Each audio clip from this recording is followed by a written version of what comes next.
I decided to upgrade the saddlebags on my 2000 Harley Dyna Wide Glide. I'm going to walk you through the installation and give a review of the upgraded saddlebags that I got from Vikingbags. So my Harley had an old set of pleather bags. They were okay in my opinion, but they had become problematic. First of all, they didn't lock, so I was always concerned about theft. Also, they'd started to leak. You could see some water in there. Overall, they were pretty played out and structurally sagging. They just didn't look good anymore, and it was time for a change. So let's toss these old bags and their supporting hardware, and then I'll focus on the installation of the new hardware right here.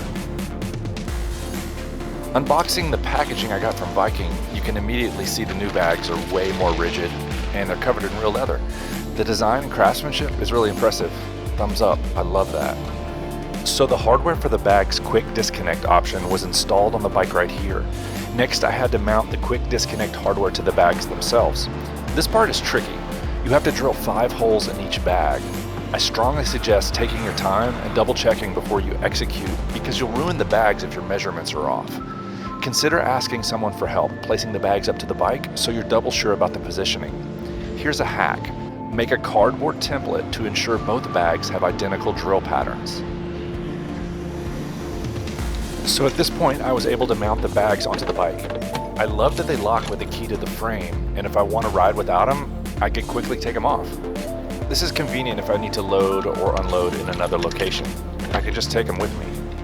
Also, notice that I relocated the rear turn signals onto the new bracket that attaches just behind the license plate. It's important to me to maintain the classic look of my bike, and I wanted bags that didn't feel like they were from a completely different era. So I'm satisfied from that perspective. In my opinion, they look great, and I love that they just blend into the bike's overall aesthetic. Theft is no longer an issue because each bag locks shut, and the interior is roomy and dry. The attention to detail is great, and I love the little things like this interior pocket. Obviously, there are the visible pockets on the outside. You can almost fit a sandwich in each of those.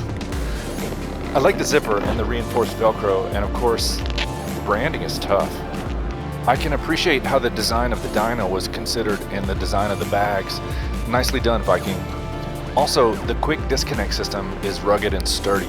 So far, there's no wobbling, no clunkiness, no rattling or noise.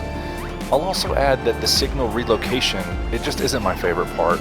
It's okay, and I'm hoping that I can figure out a solution to better hide the wiring in the future. So there you have it. New bags, and I'm back on the road. Overall, I'm pleased with the decision to put Viking saddlebags on my bike, and I recommend them if you have a classic dyno. Thank you for checking out the video. Stay safe on the road, and remember, it's not about the destination, it's about the journey.